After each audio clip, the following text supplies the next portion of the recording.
Your brain is running a construction project right now, and you never hired the crew. Every thought you've repeated this week is laying brick, pouring foundation, building the exact room you'll be living in 6 months from now. The principle is older than any religion you've heard of, and modern research keeps stumbling into the same conclusion from different angles. If you've been stuck in the same circumstances for years, despite changing your strategy over and over, the blueprint was never in your actions. It was running in the background of your skull the entire time. Around 3,000 years ago, a set of ideas emerged in Egypt and Greece attributed to a figure called Hermes Trismegistus. 7 principles. The first and foundational one was called mentalism. The core claim is staggeringly simple. The universe is mental in nature. Everything you experience as solid, as real, as immovable, started as a pattern of thought. The ancient Hermetic texts put it bluntly. The all is mind. And whether you take that literally or metaphorically, the practical implication is identical. Your sustained mental state acts as a filter, a selector, and eventually a builder of the physical conditions around you. Now, you might hear that and file it under mysticism. Fair enough. But the mechanism has a paper trail that stretches across disciplines nobody expected to agree with each other. Start with attention. Your brain processes roughly 11 million bits of sensory data per second. You're conscious of about 50 out of 11 million. So the question that should keep you up at night is, who's choosing the 50? The answer is your dominant mental state. Whatever you chronically think about, worry about, expect, or identify with, that's the filter selecting which 50 bits reach your awareness. 2 people walk down the same street. One is fixated on financial anxiety. The other is looking for opportunity. They literally perceive different streets, different signs, different conversations overhead, different doors visible to them.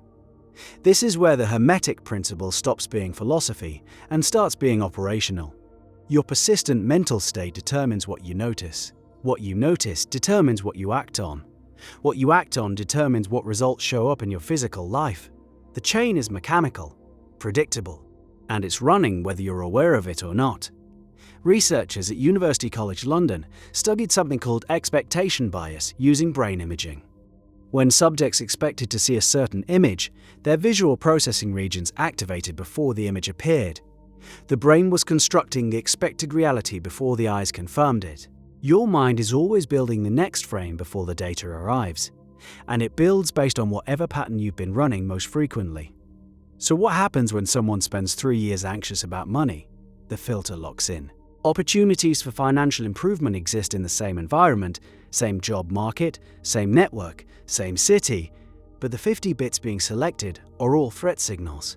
Bills, risks, evidence that things are getting worse. The Hermetic teachers would say the mental pattern is manifesting. A neuroscientist would say the reticular activating system is filtering for threat-consistent data. The vocabulary differs, the mechanism is the same, and the body follows. This is the part most people skip too quickly. Your mental state produces specific chemical signatures. Chronic anxiety generates a stress chemistry that changes how your cells behave, how your immune system allocates resources, how deeply you sleep, how quickly you age. A study published in the Proceedings of the National Academy of Sciences found that chronic psychological stress measurably shortened telomeres, the protective caps on your chromosomes that determine cellular aging. The subjects under sustained mental distress were aging faster at the cellular level. Their thoughts had become biology. The Hermetic tradition anticipated this by millennia. The second principle, correspondence as above, so below, describes exactly this translation layer between the mental and the physical. What persists in the mind eventually prints in the body. What prints in the body eventually shapes the environment. An anxious body carries itself differently, speaks differently, responds to invitations differently, selects different partners, accepts different offers. The world around you starts to resemble the world inside you. Give it enough time and the match becomes eerie. So why do most people's lives stay the same year after year? Because changing your strategy while keeping your mental state fixed is like repainting a house that's sinking into bad soil. The foundation is the pattern of thought running beneath every decision. You can switch jobs, move cities, end relationships.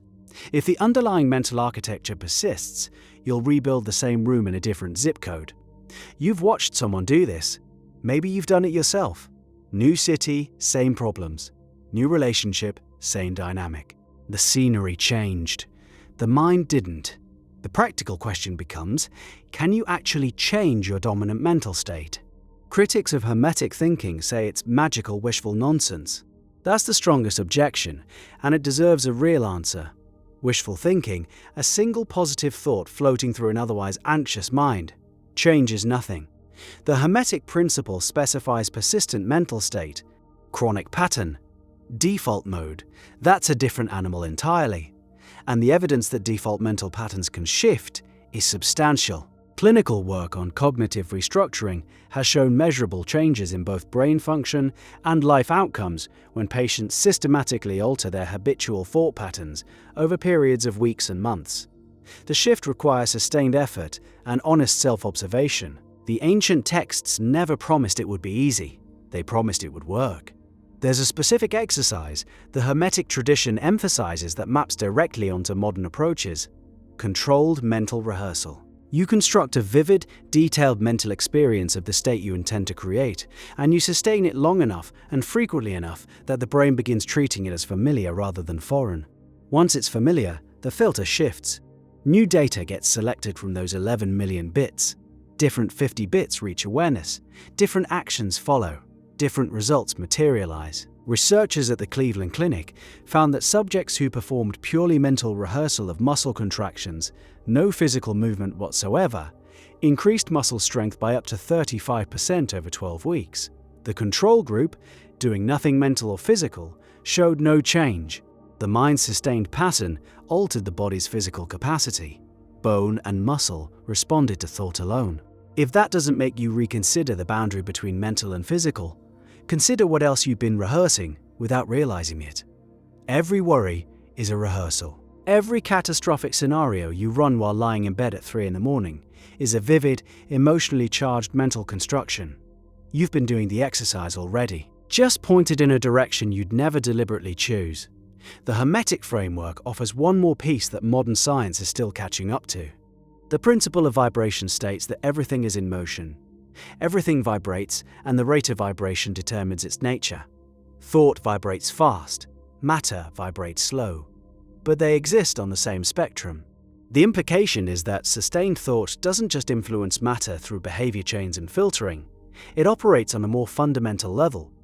Patterns of energy organizing themselves into patterns of form. Physics has a version of this conversation happening right now in quantum mechanics, where the observer's measurement choices appear to influence the behavior of particles. The debate is far from settled, but the direction of the data keeps drifting toward the Hermetic conclusion. Mind and matter are less separate than the last 300 years of Western science assumed. Where does this leave you on a Tuesday afternoon, sitting in the same room, working the same job, running the same mental loops? It leaves you with a mechanical understanding of why things are the way they are. Your persistent thoughts selected the data shaped your actions. The actions built the room reinforced the thoughts, a feedback loop with the structural integrity of a concrete bunker. Breaking it requires interrupting the cycle at the one point where you have direct access. The thought pattern itself, you can't directly rearrange your external circumstances by force of will alone. You can shift what you chronically hold in mind. The filter changes, then the data changes, then the behavior, then the room. The ancient Hermetic teachers encoded this in 7 principles and wrapped it in symbolic language because the culture demanded it. Strip the symbolism away and you find a blueprint for cause and effect that starts earlier in the chain than most people ever look. Your physical reality is the printout. Your mental state is the code. And the code has been compiling in the background every single day, whether the programmer was paying attention or not. That old journal entry you wrote 5 years ago, full of fears and frustrations. Look at your life the year that followed. The match is uncomfortable. Now look at what you've been thinking this month, this week, this morning. The next printout is already in the queue.